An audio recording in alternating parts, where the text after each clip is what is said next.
மதிய வணக்கம். நான் தமிழ்லயே பேசுறேன். என் பேரு முருகேஸ்வரி. நான் கொடைக்கானல்லேருந்து வந்திருக்கேன். நான் வந்துட்டு பளியர் கம்யூனிட்டி.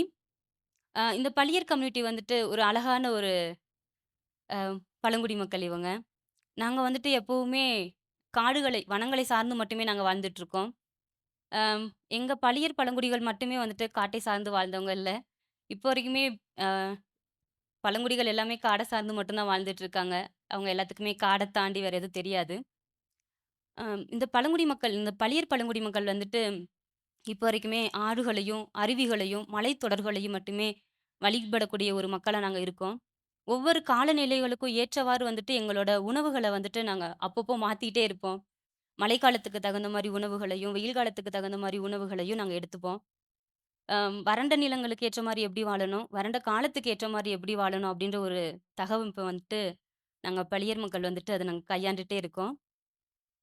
அது மட்டும் இல்லாம, இப்போ வரைக்கும் எங்க பளியர் பழங்குடி மக்கள்ல வந்துட்டு கல்வி வந்துட்டு இன்னும் ஒரு முன்னேற்றம் இல்லாமலே இருக்கு. அது ஏன் அப்டின்னா, நாங்க வந்துட்டு காடுகளை சார்ந்து மட்டுமே வாழ்றோம். எங்களோட பிரதான தொழில் வந்துட்டு என்ன அப்டின்னா, ஃபாரஸ்ட்டுக்குள்ள இருந்து தேன், கிழங்கு, கல்பாசி இந்த மாரி பொருட்கள வந்துட்டு சேகரிக்கிறது மட்டும் தான் எங்களோட பிரதான ஒரு தொழில்.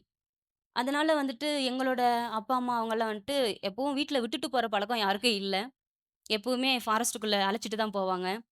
அதனாலேயே இன்னும் வந்துட்டு கல்வியில மட்டும் நாங்க இன்னும் வளர்ந்து வர சமுதாயமாவே நாங்க இருக்கோம். ஏன்னா நானுமே இப்ப தான் வந்துட்டு படிச்சுட்டே இருக்கேன். வேற வழி இல்ல. அதனால. அது மட்டும் இல்லாம எங்களோட கலாச்சார ரீதியான நெறைய விஷயங்கள் வந்துட்டு அழிஞ்சுட்டே வருது. இப்போ எங்க பளியர் மக்களோட கலாச்சாரம் மட்டும் அழிஞ்சுட்டு வருதுன்னு நான் சொல்லல. நம்ம அ உலக அளவுல இருக்க எல்லா பழங்குடி மக்களோட கலைகளுமே நெறைய அழிஞ்சுட்டே வருது. நம்ம மொழியாகட்டும், கலைகளாகட்டும், பண்பாடாகட்டும் எல்லாமே அழிஞ்சுட்டே வருது. இதனால எனக்கு ஒரு விஷயம் தோணுச்சு. ஏன் நம்மளோட சமூகத்த பத்தின நெறையா விஷயங்கள வந்துட்டு, இன்னொருத்தவங்க வந்துட்டு எல்லாத்தையும் எடுத்து வெளிய சொல்லும்போது, இந்த சமூகத்துல இருந்து நான் அத எடுத்து சொல்லக்கூடாதா? அப்டின்ற ஒரு எண்ணம் வந்துட்டு எனக்குள்ள வந்துட்டே இருந்துச்சு. எங்க கொடைக்கானல் பக்கம் எல்லாமே வந்துட்டு நெறைய என்ஜிஓஸ் இருக்கு. அது மட்டும் இல்லாம நெறையா ஃபாதர்ஸ் இருக்காங்க. சிஸ்டர்ஸ் கான்வென்ட்ஸ் இருக்கு. அங்க இருந்து நெறைய பேர் எங்க வில்லேஜ்க்குள்ள வந்துட்டு, என்னமோ ஒரு அருங்காட்சியத்துல இருக்க பொருள வந்துட்டு பார்க்க போற மாரியே வந்து பார்ப்பாங்க. இவங்க தான் வந்துட்டு பழங்குடி மக்கள். இவங்க இருக்க இடம் இப்படிதான் இருக்கும். இவங்க இந்த மாரி வேலைகள்லாம் செய்வாங்க அப்படின்ற மாரி, அ என்னமோ ஜூல இருக்க மிருகத்தெல்லாம் வந்து காட்டுற மாரியே காட்டிட்டு இருந்தாங்க. அப்போதான் எனக்கு தோணுச்சு, இந்த மாரி விஷயங்கள நானே எழுதுறேன். என் மக்களுக்காக நானே பண்றேன். இந்த சமுதாயத்திலருந்து ஒருத்தவங்க வெளிய வரும்போது வந்துட்டு, இந்த விஷயம் வந்துட்டு ஒரு பேசும் பொருளா மாறணும் அப்படின்றதுக்காக மட்டுமே நான் வெளிய வந்தேன். இதுல வந்துட்டு நான் ஃபர்ஸ்ட்டு எழுத ஆரம்பிச்சது வந்துட்டு, ஆதிவாசி லைவ்ஸ் மேட்டர் அப்படின்ற ஒரு இன்டர்நேஷனல் லெவல்ல உள்ள ஒரு வெப்சைட்ல நான் எழுதுனேன். அதுல வந்துட்டு எனக்கு உறுதுணையா இருந்தவங்க வந்துட்டு என்னோட தன்ராஜ் மாமா. அவங்க தான் எனக்கு நெறைய ஹெல்ப் பண்ணாங்க. அதுலருந்து என்ன வந்துட்டு கோடை கிரானிக்கல், அ ஸ்கைலேண்ட் அவங்க வந்துட்டு என்னோட கதைய வந்துட்டு பார்த்தாங்க. பார்த்துட்டு அதுக்கப்புறமா என்னைய அழைச்சாங்க. அப்புறம் நான் போயிட்டு அவங்களுக்கு எழுதுனேன். என் மக்களோட நெறைய விஷயங்கள வந்துட்டு அவங்களுக்கு சொன்னேன். எழுதி குடுத்தேன். அப்புறம் அது மாரி வந்துட்டு எங்க கொடைக்கானல்ல லோக்கல்ல இருக்க ஒரு 5 மேகசின்ஸ் வந்துட்டு என்ட்ட கேட்டாங்க. அப்புறம் அவங்களுக்கும் எழுத ஆரம்பிச்சேன். இப்போ எழுதிட்டே இருக்கேன். நெறைய விஷயங்கள் மறைபொருள், என் மக்களுக்குள்ள இருக்க மறைபொருள் எல்லாமே வெளிய தெரியணும். ஏன்னா, அடுத்த இருக்க எங்களோட குழந்தைகளுக்கு, அடுத்து இருக்க ஜெனரேஷனுக்கு வந்துட்டு எங்களோட கலாச்சார ரீதியான விஷயங்கள் வந்துட்டு எல்லாமே தெளிவா தெரியணும். அ கல்வியில மட்டுமே முன்னேற்றம் அடைஞ்சு போற சமுதாயம் வந்துட்டு பழங்குடி சமுதாயம் இல்ல.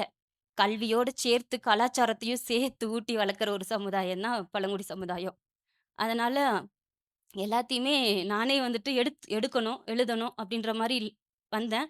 அப்புறம் இப்போ என் ஊர்ல இருக்க சின்ன சின்ன பிள்ளைக, என்ன மாரி எழுத ஆர்வம் உள்ள பிள்ளைக, இல்ல எங்க சமுதாயத்த பத்தின ஒரு சில ட்ரெடிஷனலான அ எங்களுக்குள்ள இருக்க இசை வாத்தியங்கள் எல்லாமே கத்துக்கக்கூடிய ஒரு ஆர்வம் உள்ளவங்க எல்லாத்தையுமே வந்துட்டு நானு, எங்க எங்க ஒரு டீம் இருக்கு எங்களுக்குன்னு. துளிர் அந்த அமைப்பு பேரு. நானு, வைபவ் அண்ணா எல்லாரும் சேர்ந்து என் மக்களுக்கு வந்துட்டு கத்துக் குடுத்துட்டுருக்கோம். அது இல்லாம என் மக்களோட சின்ன சின்ன விஷயங்கள் கூட, கல்பாசி ஆகட்டும், தேன் ஆகட்டும், கிழங்கு கொடிகள் ஆகட்டும், இந்த மாரி விஷயங்கள்லாம் கான்ட்ராக்ட்காரங்க வந்துட்டு சின்ன சின்ன வேலைகளுக்கு வந்துட்டு என் மக்கள்ட்ட இருந்து சொரண்டுறாங்க. அந்த மாரி விஷயங்களையும் தடுக்கணும் அப்படின்றதுக்காகவே, எங்களுக்குன்னு சொல்லி ஒரு அமைப்பு ஒண்ணு உருவாக்குனோம். அதுல இப்போ நாங்களே தேன் எல்லாமே வந்துட்டு நாங்களே கலெக்ட் பண்ண ஆரம்பிச்சோம். இப்ப அது ஒரு சின்ன ஒரு என்ஜிஓ மாரி ஓடிக்கிட்டு இருக்கு. அம் ஏன்னா, நம்ம நம்பளோட விஷயங்கள் எல்லாமே வந்துட்டு வெளிய போகணும், நேர்மையா போகணும். அதுதான் நமக்கு ரொம்ப முக்கியமான ஒரு விஷயமா இருக்கு. அது மட்டும் இல்லாம, நம்ம பழங்குடி மக்கள் வந்துட்டு, அம் பளியர் பழங்குடிகளாகட்டும், எந்த பழங்குடிகளாகட்டும், எல்லாருமே வனம் சார்ந்து வாடும் பொழுது வந்துட்டு, எந்த ஒரு விஷயத்தையும் அழிச்சு முன்னேறணும் அப்படின்னு சொல்லி நெனச்சதே கிடையாது. ஏன்னா, நான் ஒரு எழுத்தாளரா வந்துட்டு, நான் ஒரு 5 பழங்குடி மக்களுக்குள்ள போயிட்டு நான் இருந்திருக்கேன். அவங்களோட பழகியிருக்கேன். அவங்க சொல்ற எல்லாருமே வந்துட்டு ஒரே ஒரு விஷயத்த மட்டும் தான் சொல்றாங்க. நாங்க வந்துட்டு எதையுமே நாங்க அழிச்சதில்ல. எதுக்கும் ஆசைப்பட்டதில்ல. மண்ணாகட்டும், மலையாகட்டும், எதுக்குமே வந்துட்டு நாங்க ஆசைப்பட்டதே கிடையாது. எல்லாமே எங்கள தேடி வருது. நாங்க காட்ட தேடி போறோம். எங்களுக்கு தேவையானது எல்லாத்தையும் காடு குடுக்குது, நிலம் குடுக்குது. அந்த மாரி தான் சொல்றாங்க. நாங்களும் அப்படிதான் வாழ்றோம். அ அது மட்டும் இல்லாம, நம்ம காடுகள் சார்ந்து வாழும்போது வந்துட்டு, தேன் அந்த தேன் எடுக்குறாங்க, இல்ல ஒரு கிழங்கு தோண்டுறாங்க அப்படின்னா, மலைத்தொடருக்கு வந்துட்டு எப்பவுமே சாமி கும்பிட்டுட்டு, அதுக்கப்புறம் போய் வழிபடுற ஒரு முறை இருக்கு. அ இது மாரி தான் வந்துட்டு எங்க பளியர் சமுதாயத்தோட வாழ்க்கை வரலாறுலாம் ஓடிட்டே இருக்கு. அ இப்போ எனக்கு இங்க வந்து நான் அந்த 2 நாளா பார்த்த விஷயம் என்ன அப்டின்னா, இவ்ளோ பேர் இருக்காங்க. படிச்சவங்க நீங்கலாம் நெறைய பேர் இருக்கீங்க. என்ஜிஓஸ்லாம் நெறையா இருக்குன்னு நெனைக்கிறேன் நான் உள்ள. ஆனா இங்க நம்ம பழங்குடி மக்கள் இந்த நீலகிரி மாவட்டத்தோட பழங்குடி மக்கள் வந்துட்டு அதிகமா இல்ல அப்டின்றது எனக்கு மிகப்பெரிய ஒரு மன வருத்தமா இருக்கு. ஏன்னா நான் கொடைக்கானல்ல இருந்து இங்க வந்து பார்க்குறேன், பேசுறேன். ஆனாலும் இங்க வந்துட்டு இந்த அரங்குல வந்துட்டு நம்ம பழங்குடி சமுதாயம் இல்லன்றப்போ எனக்கு மன வருத்தமா இருக்கு. இப்போ இங்க பார்த்தா கூட கைவிட்டு எண்ற அளவுக்கு கூட இங்க மக்கள் இல்ல. அ அதனால அ எந்த ஒரு நிகழ்வா இருந்தாலும் நம்ம பழங்குடி மக்கள் சார்ந்து இந்த விஷயம் நடக்குது. நடக்கிற ஒரு விஷயத்துல வந்துட்டு பழங்குடி மக்களுக்கு ஒரு முன்னுரிமை குடுக்கணும்னு சொல்லி நான் ஆசைப்படுறேன். இன்னொரு விஷயம் நான் சொல்ல மறந்துட்டேன். நான் வந்துட்டு நம்ப பழங்குடி மக்கள் எல்லாமே வனங்களையும், காடுகளையும், காட்டுல உள்ள எல்லாத்தையுமே வந்துட்டு தன்னோட சொந்தங்களாவும், தெய்வமாவும் பார்க்கக்கூடிய ஒரு மனப்பாங்கு இருக்கு. ஆனா, எங்க கொடைக்கானல்ல வந்துட்டு நீங்க கூட சொன்னீங்க, காட்டு மாடுகள வந்துட்டு எங்களுக்கு தெய்வம், கரடி தெய்வம், மலைகள் தெய்வம் அப்டின்ற மாரி. ஏன்னா, இந்த விஷயத்துக்காக நான் ஒரு 5 மாசமா நான் போராடிக்கிட்டு இருக்கேன். ஏன்னா, கொடைக்கானல்ல சில்வர் ஃபால்ஸ் பக்கத்துல இந்த டஸ்ட்பின் வச்சிருக்காங்க.